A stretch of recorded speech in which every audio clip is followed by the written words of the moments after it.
and welcome to the Oldish TV. As we record this, it is a very snowy, wintry day, and we're going through a patch of that, but we're just at the leading edge of winter, so it made me wonder, what are you doing this winter to stay socially engaged, which also means psychologically as well as physically healthy? My name is Karen Brown. I'm the publisher and editor of The Oldish, and as always, it is my pleasure to welcome you here with us today. Now, social isolation has been described as one of the greatest health risks, particularly to older adults of our day and age. Those who are isolated use less health and social services, and therefore they are in poorer health, which leads to depression. It leads to more disability from chronic illnesses. It leads to vulnerability, and it could also lead to premature death. So we want to make sure that we advocate for ourselves and make sure that we're taking advantage of the opportunities that are out there and not just sit in the house or the apartment day after day and let winter have its way with us. Now, StatsCan, which is the Canadian Statistics Gathering Agency, tells us that 80% of older adults do in fact engage in one or more social activities every month. That means that 1/5 of us are not.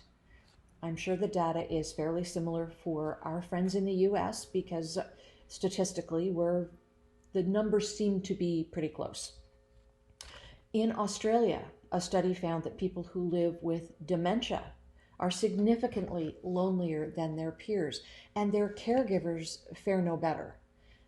As family and friends drop off and stop dropping in to visit, stop inviting them to activities, the caregivers also become socially isolated. So now that we are aware of what the problem is, let's talk about how we can advocate for ourselves and make sure that we stay engaged and healthy. That doesn't mean go out every single day. If the weather is truly frightening, it may be safer for you to stay indoors.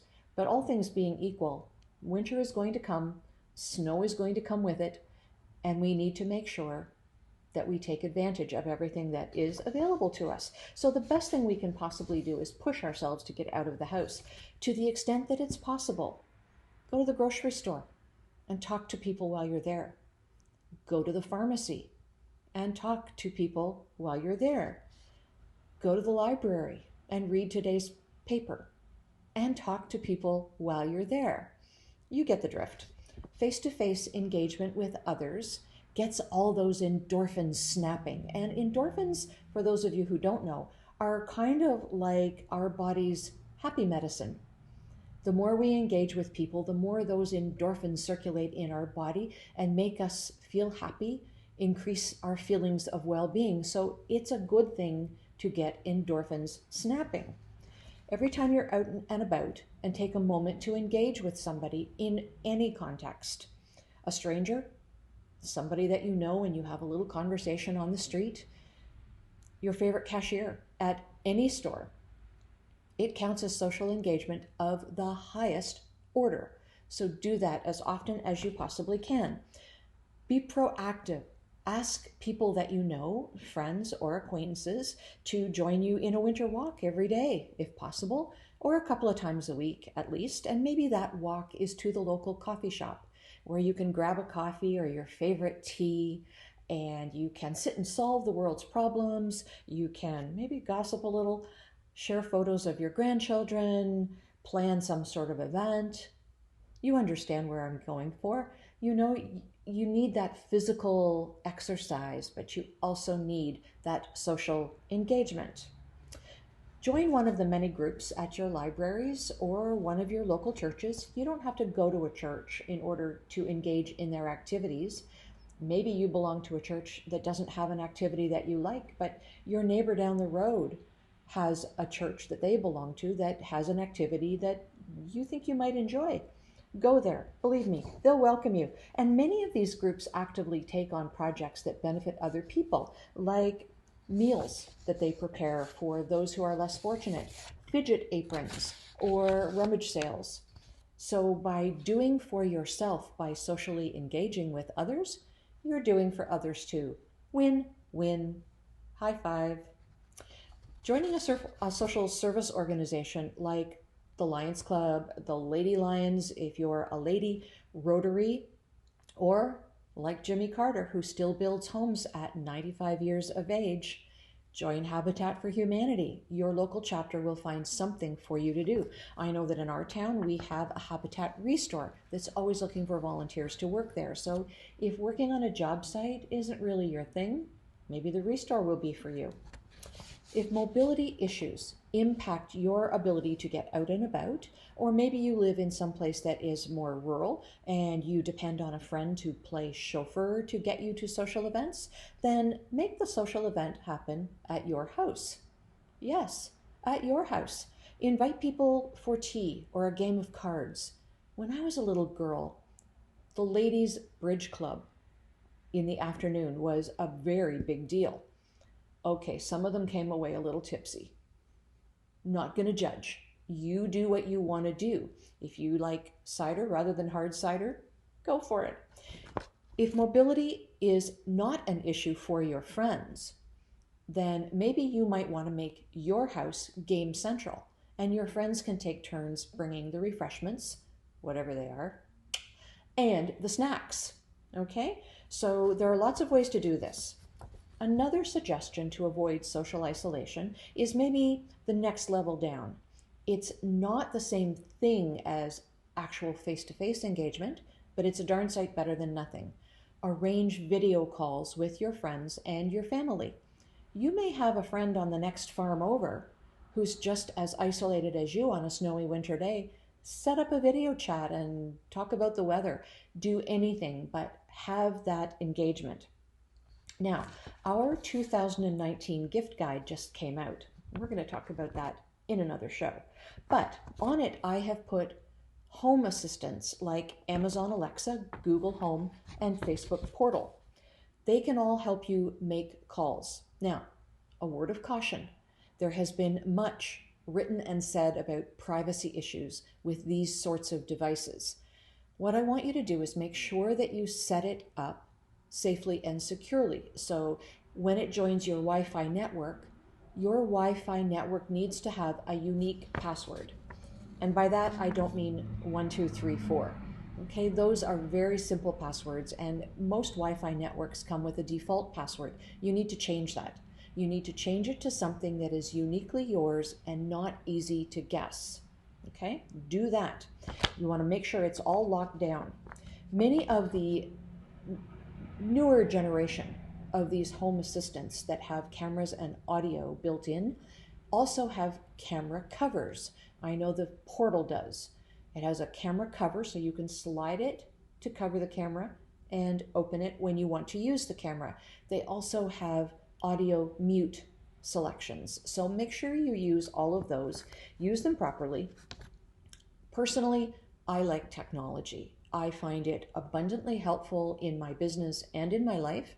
So my information is out there, quite frankly. Every time I do some banking, my television service provider knows what programs I like, what I record on my PVR, and what I watch live. Every time I buy groceries with anything other than cash, algorithms know what I'm buying and where I'm buying it. Every time I travel, algorithms know where I'm going and what I do when I get there. You know, there's no escaping that kind of tracking these days. So what you need to do is just make sure you're as safe as possible within your own home and that these devices are not watching you and listening to you when you don't want them to. So set yourself up properly, and then perhaps you, like me, will worry far less about your privacy and security. There is more benefit or upside to having some of these devices than there is downside, provided you're set up properly. So, you know, it's a great benefit to be able to FaceTime or Skype with family and friends. I know I have a brother who lives in the south of France, and were it not for Skype, I would hardly ever talk to him. But we make a point of Skyping every couple of months, and it's great to really catch up and have a good chat with he and his wife. So, you know, protect yourself and you'll be fine. The new Portal device may also have more upside than downside, particularly with people who have vision challenges. Now, Some of the, I think there are three of the portal devices, but the largest one connects to your TV. It sits on top of your TV, and that's where the camera is. The camera has the camera cover, don't forget that. Anyway, what it does is it tracks movement. So imagine being able to have a video chat with your grandchildren who may live at some distant place, or at least you don't see them as often as you would like, and it is tracking their movements. You know, little ones, they tend to run in and out of frame. Well, there's no more of that. They're within frame all the time because Portal follows them. Pretty good, huh? And also, if you have vision challenges, then imagine having that video chat on the largest device in your house, your TV. Most people don't have small TVs anymore. Mine is 55 inches. So being able to really have that sort of large device to see what people are up to, I think that's really great. Now then, there is actual science behind having a pet and the benefits to having a pet of some kind. Let's go over a couple of them. If you have a dog, that dog will need to go outside and for walks. So not only is that something that allows you to engage with the outside world, because everybody is going to stop and tell you what a cute little puppy you have. Of course they are. But dog owners tend to interact with other dog owners. You might go to a dog park. Even as you're walking your dog on the street, you're going to come into contact with people. That's that endorphin making engagement that I was talking about earlier. Just having something living and breathing in your house with you is a good thing. So a dog, a cat, a bird, a fish.